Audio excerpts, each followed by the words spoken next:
minasyaitonirrajim. Bismillahirrahmanirrahim. Alhamdulillahi rabbil alamin. Arrahmanirrahim. Maliki yaumiddin. Iyyaka na'budu wa iyyaka nasta'in. Ihdinas siratal mustaqim. Siratal ladzina an'amta 'alaihim ghairil maghdubi 'alaihim waladdallin. Asyhadu an la ilaha illallah wahdahu la syarikalah wa asyhadu anna Muhammadan abduhu wa rasuluh. Allahumma shalli ala nabiyyina Muhammadin wa ala alihi wa sallim. Amma ba'du, ayyuhan nas, usikum wa iyaya bitaqwallah faqad fazal muttaqun. Sidang jemaat yang saya hormati, kita bawa sedikit suatu hal yang bakal menjembatani ke arah hidup dengan Al-Quran di Indonesia ini, antara lain bunyi Undang-Undang Dasar 45, bahwa sesungguhnya kemerdekaan itu ialah hak segala bangsa, dan oleh sebab itu maka penjajahan di atas dunia harus dihapuskan karena tidak sesuai dengan peri kemanusiaan dan peri keadilan. Kemudian untuk kata-kata peri ini, oleh karena mungkin jarang digunakan pada saat ini, maka saya cari arti kamus peri sama dengan sifat. Bisa berarti sifat, bisa berarti hal, bisa berarti keadaan.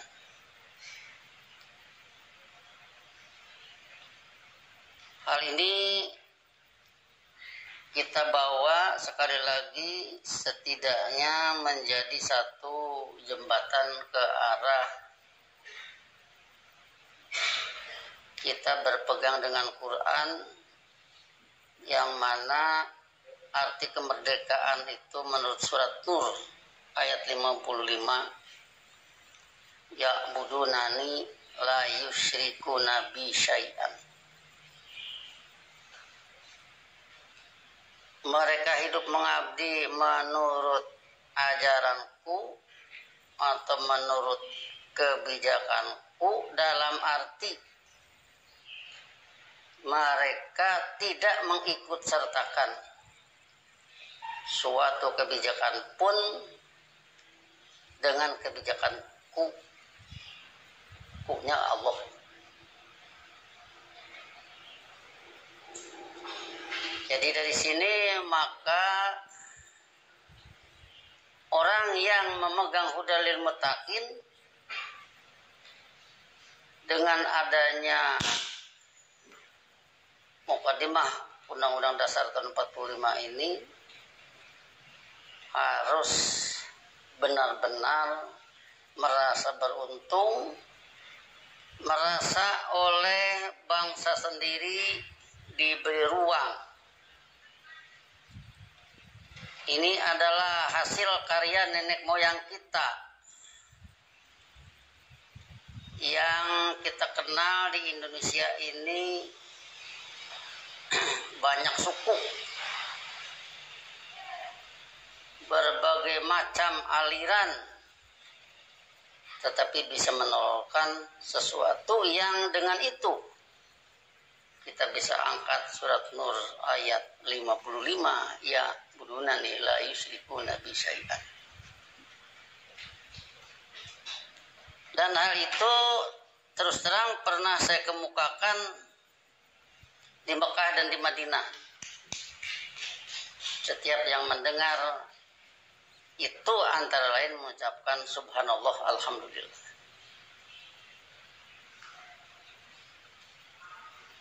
Selanjutnya, kalau berbicara keadilan seperti tadi yang disebut di dalam mukaddimah undang-undang dasar tadi, kita ambil surat Nahl surat 16 ayat 90 yang biasa terdapat di dalam akhir dari khutbah. Innallaha ya'muru bil adli wal ihsan. Sesungguhnya Allah dengan penuh ajaran menurut sunnah Rasulnya memerintahkan kehidupan adil, memerintahkan kehidupan yang bertujuan ihsan, wa ita'idil qurba, serta penunaian hak keluarga, karib kerabat, wa yanha 'anil fahsya'i wal munkar wal bagh, serta mencegah kehidupan jahat, kehidupan munkar, dan kehidupan dulumat. Ya'idukum la'allakum tadhakkarun. Dia memberi nasihat kepada kalian, mudah-mudahan kalian menjadi sadar. Dengan demikian maka sekali lagi apa yang telah tertulis menjadi karya nenek moyang kita, terhadap itu kita perlu bersyukur, sehingga dengan demikian hudalil muttaqin di negeri kita mendapat satu tempat yang seluas-luasnya karena sudah tercatat di dalam mukaddimah undang-undang dasar. Yang lain juga silakan hidup dengan mukaddimah itu, tetapi yang kita maksud yang dengan hudalil muttaqin sungguh mendapat ruang serta perlu hal ini disyukuri.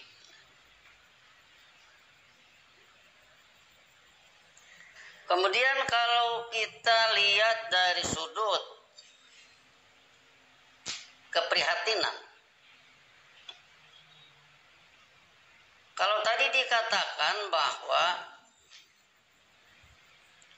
oleh sebab itu maka penjajahan di atas dunia harus dihapuskan. Apa yang perlu menjadi keprihatinan kita dari kalimat ini, yaitu yang menjadi keprihatinan bahwa berbicara seluruh dunia mungkin masih jauh, mungkin masih belum. Yang lebih dari itu, jangan-jangan di dalam negeri sendiri itu belum terlaksana. Itu keprihatinan kita. Ucapan begitu mulia, ucapan begitu tinggi, tetapi kita sendiri, sekelompok manusia yang berpegang pada ucapan itu malah belum bisa melaksanakan. Itu keprihatinan kita. Kalau ada yang sudah, syukur. Tapi keprihatinan kita, jangan-jangan kalau untuk di atas dunia ini harus hilang penjajahan, mungkin itu terlalu jauh. Yang kita khawatirkan jangan-jangan di dalam kepada bangsa sendiri masih berlaku semacam itu. Kenapa ini misalkan kita prihatin dengan itu? Masalahnya kalau kita melihat surat Al-Imran ayat 26, di sana Nabi diperintahkan untuk menyatakan pinta. Qulillahumma, tegaskan oleh Anda, ya Allah, Malikal mulki, penguasa segala kekuasaan. Ya, segala kekuasaan itu mulkus samawat wal ard, mulkul budaya manusia, sehingga seluruhnya berbagai kekuasaan ini menjadi malakut, kekuasaan besar atau kerajaan besar. Malakutu kulli syai'in, kerajaan besar segala sesuatu, Allah lah penguasanya. Sehingga qulillahumma, tegaskan oleh Anda ya Allah, malikal mulki, penguasa segala kekuasaan, tu'til mulka man tasya, Anda dengan kepastian Anda mendatangkan kekuasaan kepada siapa yang Anda kehendaki. Wa tanzi'ul mulka mimman tasya, sebaliknya Anda dengan kepastian Anda mencabut kekuasaan dari siapa yang Anda kehendaki, sehingga memberi kekuasaan atau mencabut kekuasaan kehendak Anda. Nah, kemudian untuk berhati-hati supaya jangan sampai membingungkan, jangan ada kesan Allah sembrono, maka cepat-cepat kata-kata sya'a yasha'u dibawa ke surat Kahfi 29. Wa qulil haqqu min rabbikum, yaitu tegaskan oleh Anda yang objektif ilmiah adalah dari pembimbing kalian. Faman sya'a fal yu'min, maka siapa yang berkehendak iman, imanlah. Wa man sya'a fal yakfur, sebaliknya yang berkehendak kufur, kufurlah. Dengan demikian maka seruan kepada malikal mulki, pinta kepada malikal mulki, pernyataan tu'til mulka man tasya wa tanzi'ul mulka mimman tasya, ada SOP-nya, ada standar operasional. Allah memberi pedoman, ada standar operasionalnya. Kemudian Allah memberi kekuasaan, ada standar operasionalnya. Allah mencabut kekuasaan juga ada standar operasionalnya.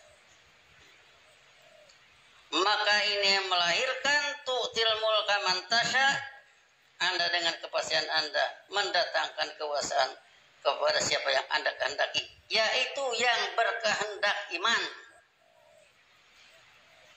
Wa tanzi'ul mulka mimman tasya, sebaliknya Anda dengan kepastian Anda mencabut kekuasaan dari siapa yang Anda kehendaki, yaitu yang berkehendak kufur.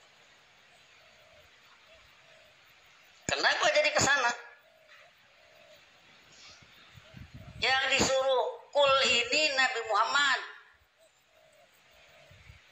Nabi Muhammad itu salah satu Rasulullah, otomatis termasuk ke dalam surat Fatah 28.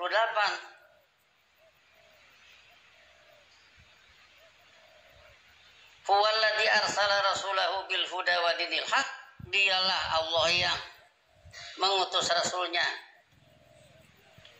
pedoman hidup yang mencakup tatanan hidup yang objektif ilmiah atau regulasi hidup yang objektif ilmiah, liyudhirahu, guna dia mengunggulkan regulasi hidup yang objektif ilmiah itu ala dini kulihi, atas regulasi seluruhnya. Berbagai regulasi yang ada di manusia seluruhnya berada di bawah din hak. Jadi dengan demikian maka qulillahumma malikal mulki tu'til mulka man tasya wa tanzi'ul mulka mimman tasya, ini ada SOP-nya. Otomatis waktu isu man tasya, Anda dengan kepastian Anda membuat mulia siapa yang Anda kehendaki, ini pun yang berkehendak iman. Waktu dhillu man tasya, sebaliknya Anda dengan kepastian Anda membuat hina siapa yang Anda kehendaki, ini juga sama dengan yang berkehendak. Biyadikal khair, adanya kehidupan indah adanya pada kekuasaan ajaran Anda. Innaka ala kulli syai'in qadir, sesungguhnya Anda adalah perancang lagi pemastik atas segala sesuatu. Dari sudut sinilah kita prihatin, oleh karena sekali lagi Allah memberi kekuasaan, ada SOP-nya. Allah mencabut kekuasaan, ada SOP-nya.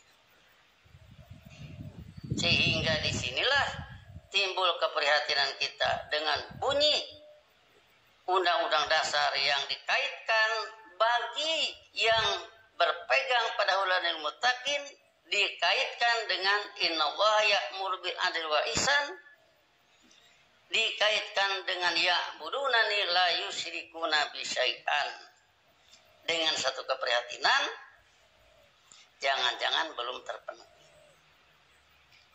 Kenapa keprihatinan belum terpenuhi? Oleh karena permintaan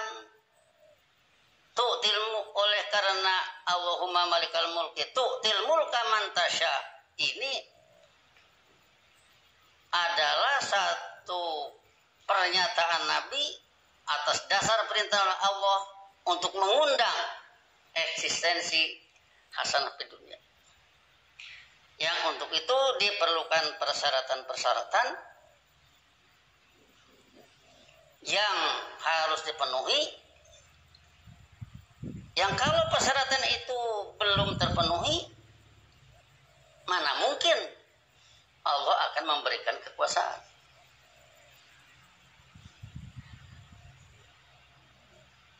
Di mana persyaratan ini kita hubungkan cepat dengan dua masalah. Satu, dakwah bil lisan, yang kedua dakwah bil hal. Tidak mungkin ada penjelmaan Quran tanpa penguasaan Quran. Walaupun ini tidak oleh seluruhnya secara merata. Karena kayaknya tidak mungkin kalau harus secara merata. Di zaman Nabi pun tidak seluruhnya. Tetapi kalau di antara orang-orangnya tidak ada satupun, ya mana mungkin melaksanakan sesuatu yang tidak mengerti.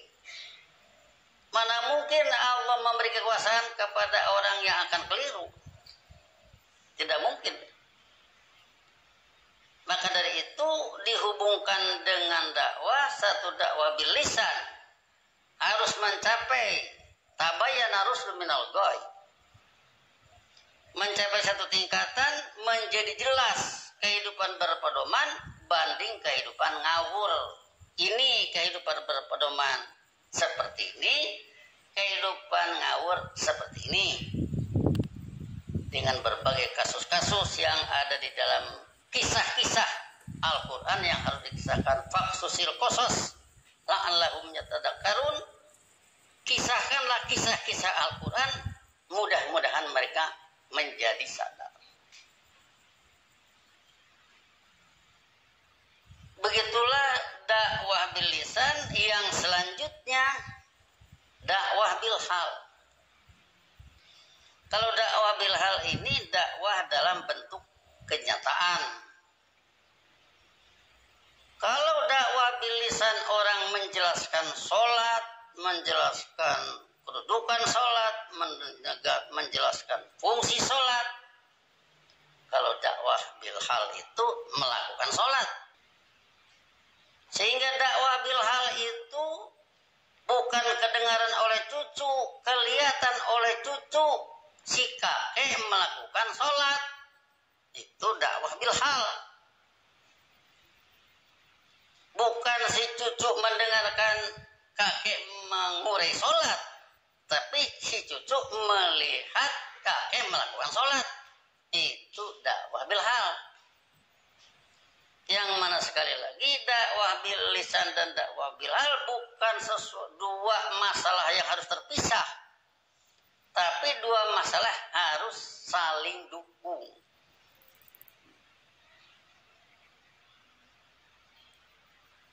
Di mana terhadap ini, maka suatu hal yang perlu saya peringatkan pada diri serta hadirin sekalian, begitu dakwah bil lisan harus jelas alasannya.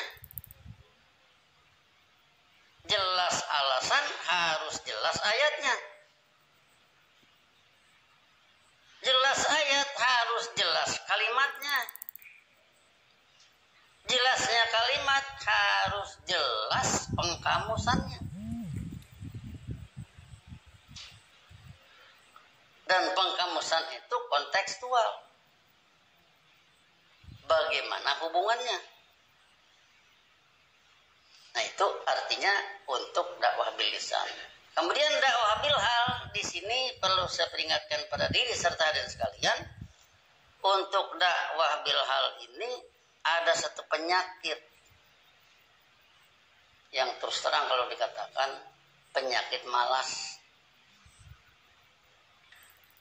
Orang bisa ngerti sholat, tetapi orang bisa malas melakukan sholat.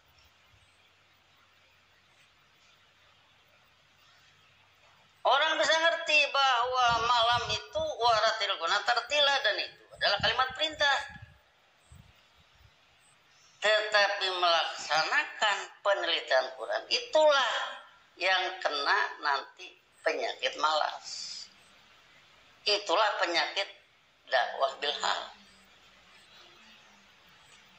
Sedangkan dua-duanya menjadi syarat untuk terpenuhinya Allah mengeksiskan hasanah di dunia. Sehingga kalau itu diabaikan, jangan harap hasanah di dunia Allah eksiskan di permukaan bumi ini. Disinilah kita merasa prihatin. Artinya kalau kita berbicara misalkan orang melakukan sholat jamaah, amankan oleh orang yang sholat jamaah itu sendiri, amankan oleh lingkungan di sana. Usahakan bisa ikut, kalau tidak minimal jangan ada kelakuan-kelakuan yang ujung-ujungnya membuat hambar si pelaku salat itu sendiri. Ya, hambar itu begini, misalkan kalau di dalam kelas itu ada orang belajar dengan serius, ada yang lain main-main kertas, ada yang lain menari-nari, nah itu hambar. Tetapi keseriusan satu dengan yang lainnya, walaupun tidak sama dalam penangkapan tentang apa yang dijelaskan oleh guru, ini sedekah mensedekah, saling sedekah mensedekah. Kalau kita ambil satu hadis misalkan, tasaddaqu walau antalqu akhuka biwajhin tolkin, bersedekahlah kalian walaupun untuk itu hanya bisa mensedekahkan wajah yang penuh keceriaan,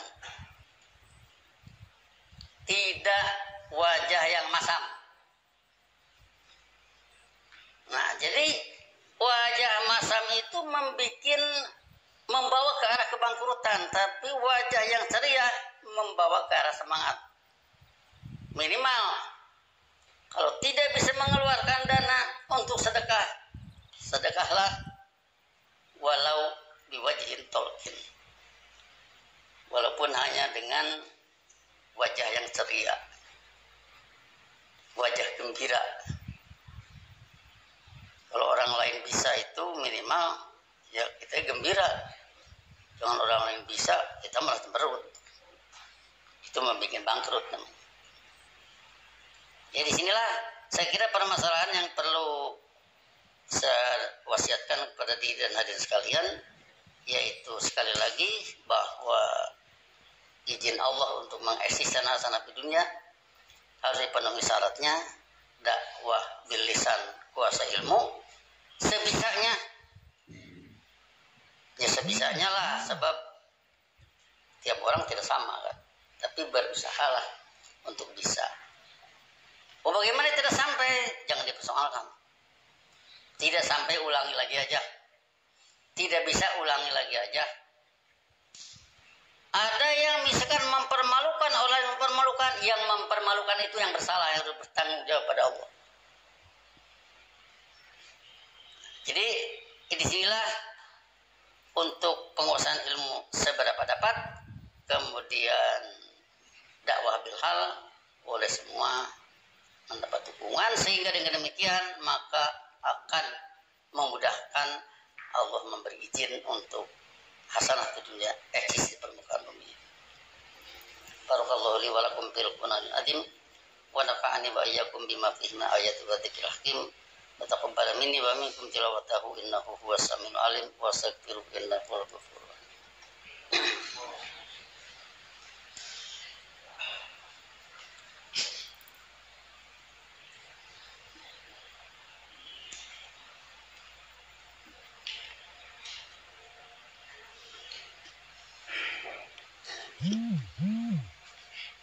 Alhamdulillahilladzi wa'ada alladziina aamanu wa 'amilus sholihati minhum maghfiratan wa ajrun 'azima.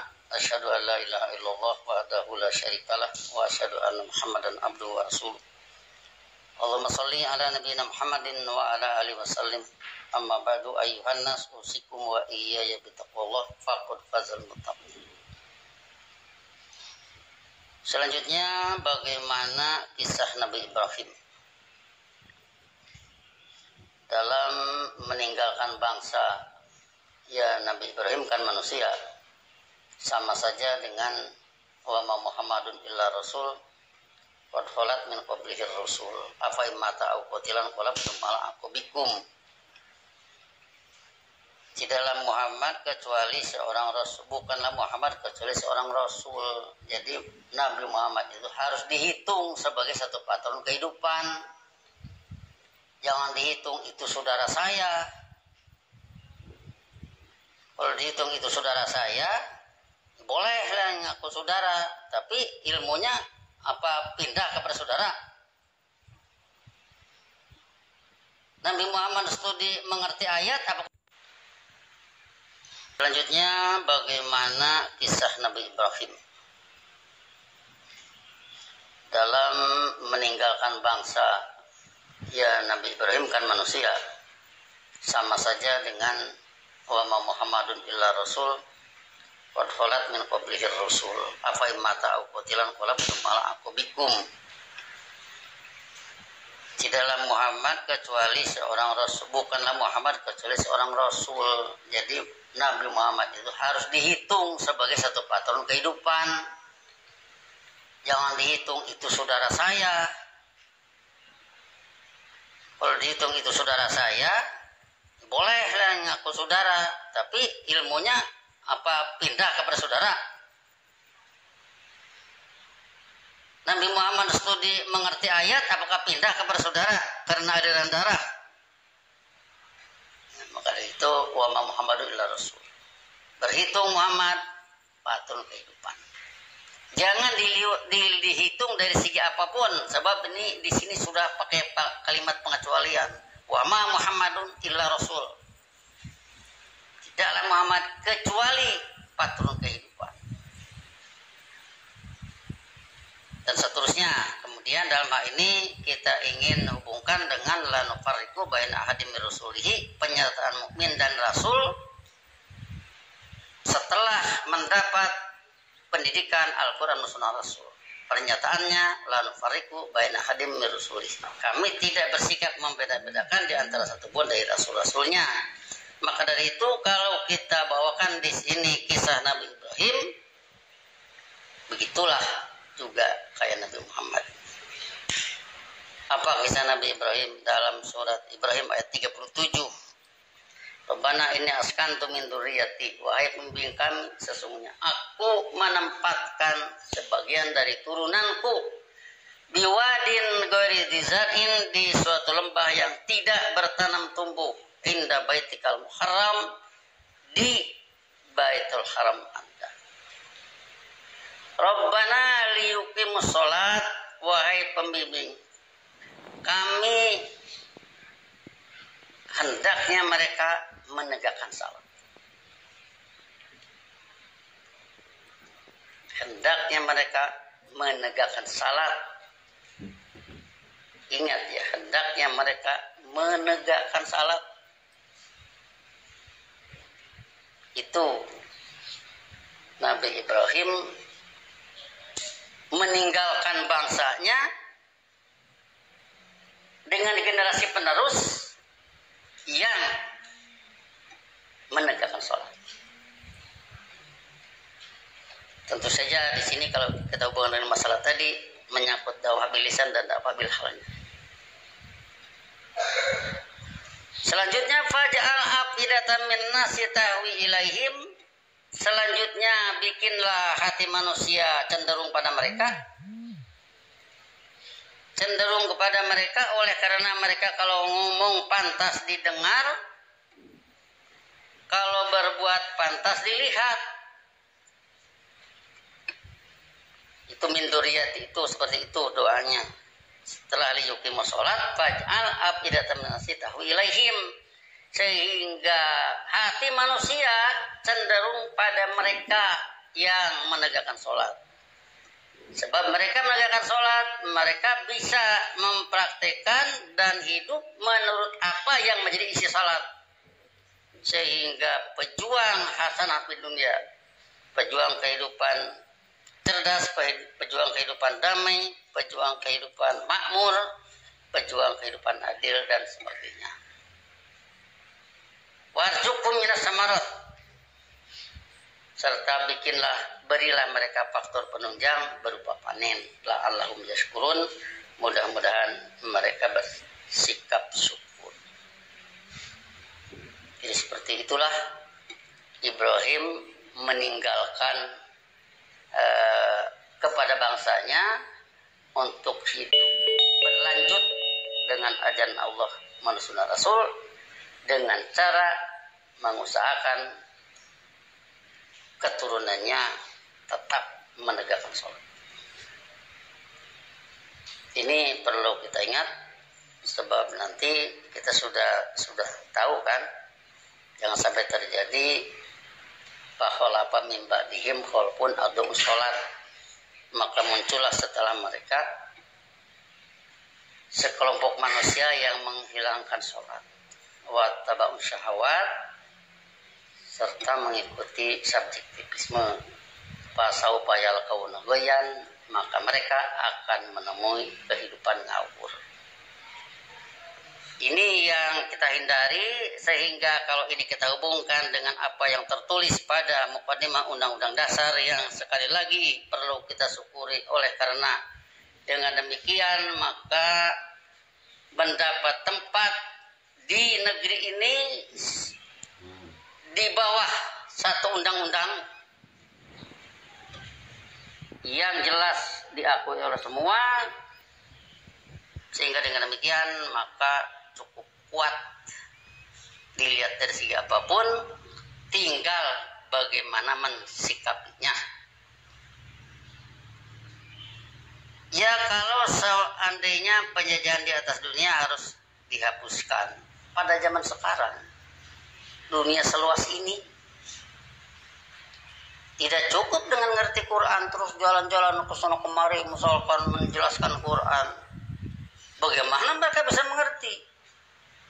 Ya minimal dipersiapkanlah bahasa Quran, minimal dipersiapkanlah misalkan bahasa Inggris kalau memang bisanya bahasa Inggris, dipersiapkanlah bahasa Jerman kalau bisanya bahasa Jerman, dipersiapkanlah bahasa Perancis kalau memang bisanya bahasa Perancis, bahasa Jepang dan sebagainya kalau bisa. Dan ini tidak bisa misalkan begitu perlu begitu disiapkan. Ini bukan anak nasi. Anak nasi zaman sekarang seperempat jam bisa jadi. Setelah beras dibersihkan, kemudian dikasih air secukupnya, simpan di magicom, sudah disetel dengan aliran listrik. Kita bisa kemana-mana. Ini nggak bisa. Seminggu itu nggak cukup mempersiapkan generasi muda untuk bisa melaksanakan penghapusan penjajahan di atas dunia. Mana mungkin?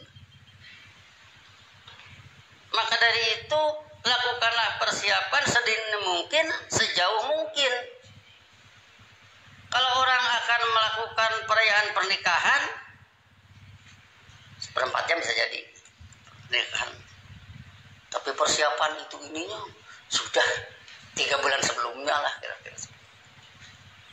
Itu pernikahan, apalagi yang menyangkut ilmuwan. Tidak bisa lengah. Dari kapan bisa, segera serius dengan itu. Siapkan seluruh tenaga untuk itu.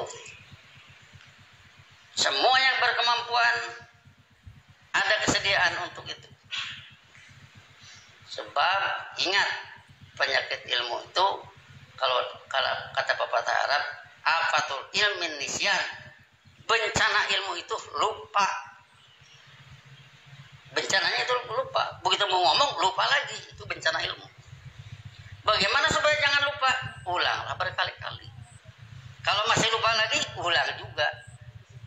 Demikianlah, mudah-mudahan ini menjadi satu permasalahan kita semua dalam rangka hidup dengan udara mutakin, dalam rangka mempersiapkan diri kita, juga mempersiapkan generasi yang akan datang. Allahumma sholli ala Nabi Muhammadin wa ala alihi wasallam. Rabbana la tuzigh qulubana ba'da idh hadaitana wa hab lana min ladunka rahmatan innaka antal wahhab. Rabbana hab lana min azwajina wa dhurriyyatina qurrata a'yun waj'alna lil muttaqina imama. Rabbana innana sami'na munadiyan yunadi lil iman an aminu bi rabbikum fa amanna. Rabbana faghfir lana wa tawaffana inna ala dzikrika wa syukrika wa husni ibadatika. Allahumma inna ala dzikrika wa syukrika wa husni ibadatika. Allahumma inna ala dzikrika wa syukrika wa husni ibadatika. Rabbana atina fid dunya hasanah wa fil akhirati hasanah wa qina adzabannar. Ibadallah, innallaha ya'muru bil 'adli wal ihsani wa ita'i dzil qurba wa yanha 'anil fahsya'i wal munkar wal baghi ya'idukum la'allakum tadhakkarun. Wadhkurullaha yadhkurkum wad'uuhu yastajib lakum wa ladhkurullahi akbar. Wassalamualaikum warahmatullahi wabarakatuh.